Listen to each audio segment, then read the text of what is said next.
تو یہ ہے دوسری چیز کہ در حقیقت تزکیہ نفس کا ذریعہ یہ قرآن ہے۔ سینوں میں جو روگ ہیں، حب دنیا، حب مال، حب شہرت، حب اقتدار، جس کو کہ ایڈلر کہتا ہے دی ارج ٹو ڈومینیٹ، میرا غلبہ ہو، میرا تسلط ہو، میں نمایاں ہو جاؤں، میری حکومت بن جائے، اختیار میرے ہاتھ میں آ جائے، دی ارج ٹو ڈومینیٹ، یہ ساری ارجز ہیں ہماری در حقیقت جس سے فساد رونما ہے۔ یہ حب مال ہے جس کی وجہ سے ہمارے اندر تنافس ہے۔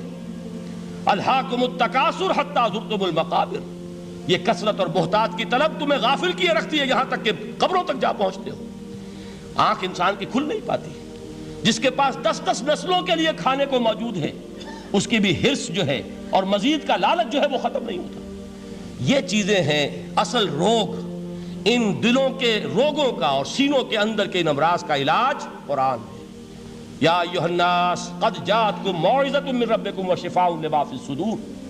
اب جب یہ دو چیزیں ہو جائیں گی، اب تیسرا لفظ ہے ہدن۔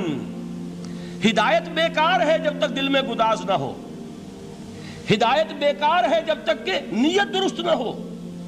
کوئی شخص بڑا عالم ہے لیکن اپنے علم کو اس نے ذریعہ بنایا ہے دنیا کمانے کا، تو در حقیقت یہ قرآن اس کے حق میں ہدایت نہیں ہے، اس کے حق میں عذاب خدا بندی کا ذریعہ بن رہا ہے۔ حضور نے خود فرمایا القرآن حجت لک او علیک، یہ قرآن یا تمہارے حق میں حجت ہے یا تمہارے خلاف حجت بنے گا قرآن کے قیامت کے دن۔ اس لیے کہ ایک شخص اس کو دنیا کمانے کا ذریعہ بنا رہا ہے، ایک شخص اس کو شہرت کے حصول کا ذریعہ بنا رہا ہے، ایک شخص علم کو ذریعہ بنا رہا ہے دنیا میں نمایاں ہونے کا، اپنی تعریف کا۔ حضور نے فرمایا کہ قیامت کے دن سب سے پہلے 3 افراد کا معاملہ پیش ہوگا عدالت خداوندی میں۔ ایک وہ جو بڑا عالم سمجھا جاتا تھا، اس سے بڑا علم پھیلا۔ دوسرا وہ جو بہت صاحب ثروت تھا، اس نے بہت خیرات کے کاموں میں پیسہ لگایا۔ تیسرا وہ جو دنیا میں شہید سمجھا جاتا تھا کہ اللہ کی راہ میں جنگ کرتے ہوئے جان دے دی۔ اللہ ان تینوں سے جو اس کو نعمتیں دی تھی ان کا ذکر کر کے پوچھے گا کہ میں نے تمہیں یہ دیا، تمہیں یہ دیا، تمہیں یہ دیا، تم کیا کر کے لائے؟ وہ شہید کہے گا کہ اللہ میں نے تیری راہ میں جنگ کی اور اپنی جان دے دی تاکہ تو راضی ہو جائے۔ اللہ فرمائے گا کذبتا، تو نے جھوٹ بولا، انک قد قاتلت لئن یقال جریء، تو نے تو یہ جنگ اس لیے کی تھی کہ کہا جائے کہ بڑا جری ہے، بڑا بہادر ہے۔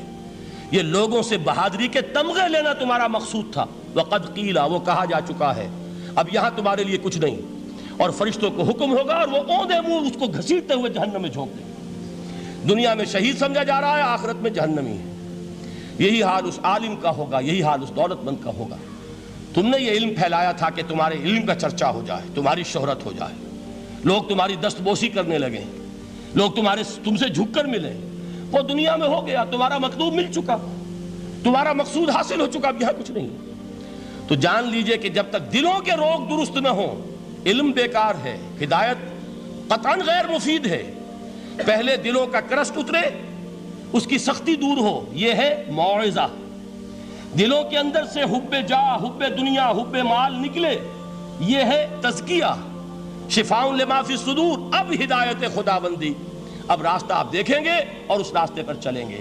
یہ ہدایت جو ہے دنیا میں، یہی آخرت میں رحمت کی شکل میں ظاہر ہوگی۔ جنہوں نے اس قرآن کی ہدایت سے فائدہ اس دنیا میں اٹھایا، آخرت میں رحمت خداوندی کی بدلیاں ان پر سائے کریں گے۔ ایک حدیث میں تو باقاعدہ الفاظ آئے ہیں کہ سورہ بقرہ اور سورہ آل عمران یہ 2 بدلیوں کی صورت میں ظاہر ہوں گی میدان حشر میں، اور ان لوگوں پر سایہ کریں گی کہ جن کو ان سے بڑی محبت تھی۔ یہ 4 الفاظ نوٹ کر لیجئے اسی ترتیب کے ساتھ۔ یا ایھا الناس قد جاءتکم موعظۃ من ربکم وشفاء لما فی الصدور وہدی ورحمۃ للمؤمنین۔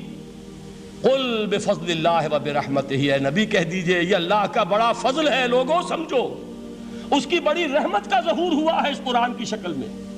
اس کی رحمت کا مظہر عدم قرآن ہے، اس کے فضل کا سب سے بڑا ثبوت قرآن ہے۔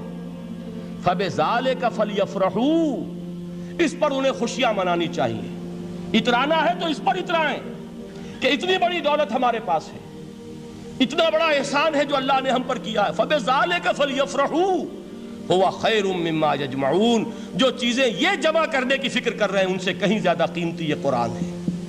کاش کہ یہ 2 آیات ہی ہمارے قلب کے اوپر یہ کندہ ہو جائیں۔ پہلی بات میں نے عرض کی تھی، اس کا شعور ہر ایک کے لیے ممکن نہیں، اس کا باطن بیدار ہو چکا ہو، لو انزلنا هذا القرآن على جبل لرأيته خاشعا متصدعا من خشیت اللہ، جن کی ارواح بیدار ہو چکی ہوں وہ قرآن کی اس تاثیر کو محسوس کریں گے۔ لیکن یہ دوسری چیز ہے کہ جو ہمارے لیے پریگمیٹک پہلو سے، عملی اعتبار سے، افادے کے اعتبار سے یہ چار الفاظ اور رحمت اور فضل خدابندی کا سب سے بڑا مظہر، اور خوشیاں مناؤ کہ اللہ کی یہ نعمت تمہارے پاس موجود ہے۔